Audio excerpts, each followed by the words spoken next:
Assalamualaikum warahmatullahi wabarakatuh.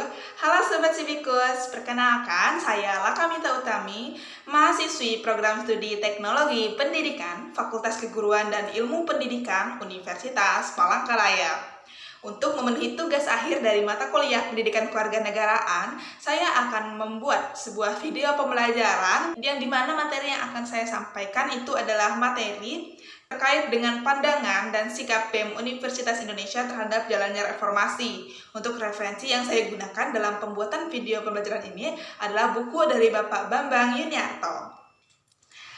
Yang pertama yang akan saya bahas yaitu sejarah gerakan mahasiswa di dunia. Yang pertama ada gerakan mahasiswa di Amerika Latin, khususnya di daerah Panama, di mana pada gerakan mahasiswa di Panama ini dimulai dengan adanya tuntutan dari Federasi Mahasiswa Panama yang menuntut nasionalisasi daerah kanal serta sekaligus menolak kehadiran pangkalan militer Amerika yang berada di wilayah tersebut. Tuntutan mahasiswa yang konstan dan terkoordinasi dengan baik akhirnya berhasil untuk menekan pihak pemerintah sehingga memutuskan hubungan diplomatiknya dengan pemerintah Amerika Serikat. Yang kedua yaitu gerakan mahasiswa di Italia. Gerakan mahasiswa di Italia ini dimulai dengan adanya keinginan untuk melakukan reformasi pendidikan di lingkungan kampus yang bersifat kolot dan jauh dari kata demokrasi.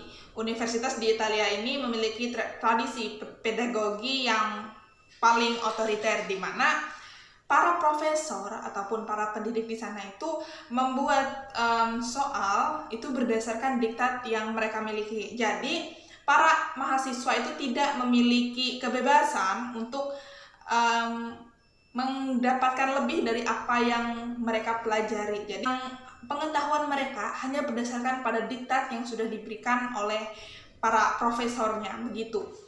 Kemudian yang ketiga yaitu gerakan mahasiswa di Cina.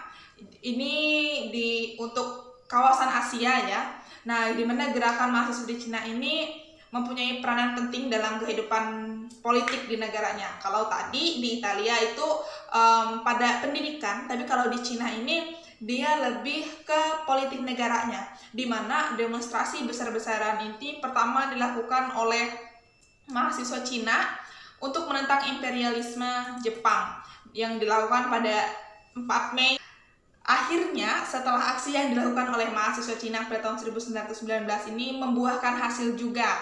Nah, di mana melalui aksi tersebut, mereka ini bisa memberikan inspirasi terhadap tumbuhnya nasionalisme di kalangan yang lebih luas, termasuk di kaum buruh. Selanjutnya, untuk pergerakan mahasiswa Indonesia ini yang akan menjadi headline kita pada pembahasan kali ini.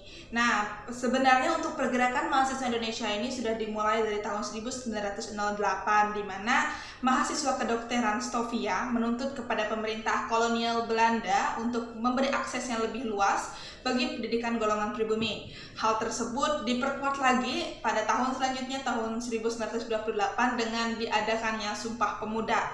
Nah, semenjak saat itu, pemuda dipandang sebagai pelopor dan pemersatu bangsa, yang kemudian pada masa perang kemerdekaan, pemuda ini dipandang sebagai pendobrak penjajahan dan pembela kemerdekaan dalam sebuah revolusi yang dilakukan pemuda.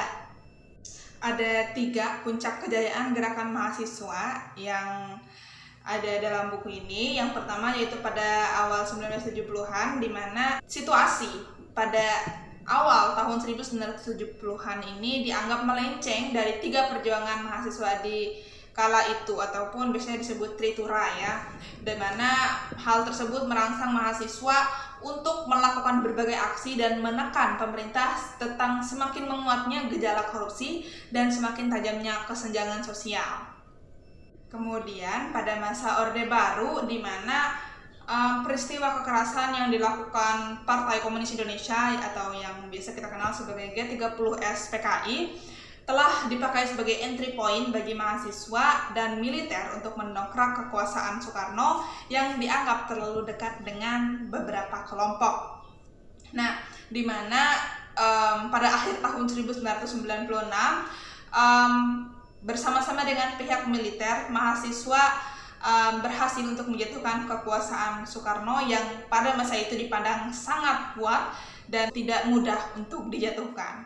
Setelah tadi kita sudah membahas terkait dengan beberapa pergerakan mahasiswa yang terjadi di dunia maupun di Indonesia. Sekarang kita akan membahas terkait dengan salah satu badan eksekutif mahasiswa yang ada di Indonesia, yaitu BEM Universitas Indonesia.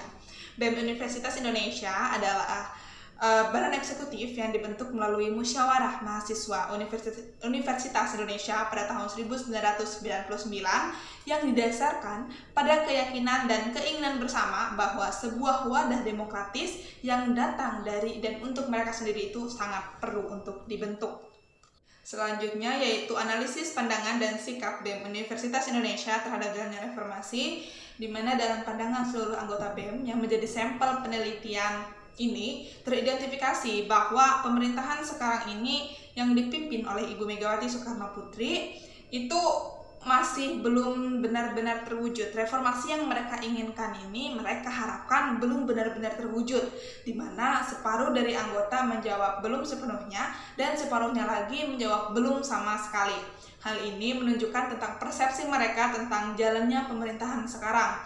Dengan kata lain, dapat dikatakan bahwa pandangan yang demikian ini akan tetap membawa mereka berada pada pressure group bagi pemerintah, sehingga berbagai bentuk aksi untuk menegakkan ataupun mewujudkan reformasi sebagaimana yang mereka impikan akan tetap mereka lakukan. Nah, kemudian selanjutnya yaitu menuntut adanya amandemen Undang-Undang Dasar 1945.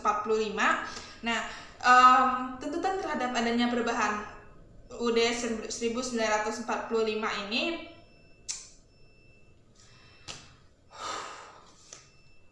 tuntutan terhadap adanya amandemen pada Undang-Undang Dasar 1945 ini juga mengidentifikasi bahwa dalam pemahaman mereka, dalam pandangan mereka, perbaikan masalah ketatanegaraan merupakan langkah strategis dalam upaya menetapkan sumber dari segala sumber hukum untuk menentukan perjalanan bangsa dan negara. Hal ini didukung oleh hasil penelitian yang menunjukkan bahwa 76,3% anggota BEM yang mengartikan arti reformasi sebagai perubahan menyeluruh terhadap sistem ketatanegaraan dan kepemerintahan, di samping tetap menuntut kesalahan-kesalahan pemerintah Orde Baru terdahulu sebagai salah satu bentuk penegakan. Nah, dalam konteks ini, jawaban para anggota BEM yang mayoritas menyatakan bahwa penyebab dari belum terlaksananya reformasi total yang mereka idamkan adalah tidak adanya keseriusan dari pemerintah dalam menegakkan konstitusi, juga menunjukkan suatu kenyataan yang masih kuatnya pengaruh Orde Lama dalam sistem pemerintahan pada saat ini. Nah, para anggota BEM yang menjadi objek penelitian juga bersepakat bahwa segala macam cara dapat dilakukan BEM UI sebagai sebuah institusi dalam mencapai tujuan dari reformasi total itu sendiri. Realitas ini menunjukkan bahwa pada masa-masa yang akan datang akan ada berbagai bentuk aksi demokrasi ataupun aksi-aksi lainnya yang akan dilakukan BEM UI untuk tetap melakukan social control terhadap pemerintahan selama visi reformasi yang mereka harapkan belum terwujud. Selanjutnya, yaitu diperlukan elit-elit baru untuk mewujudkan reformasi total. Nah, mereka sependapat bahwa diperlukannya elit-elit baru atau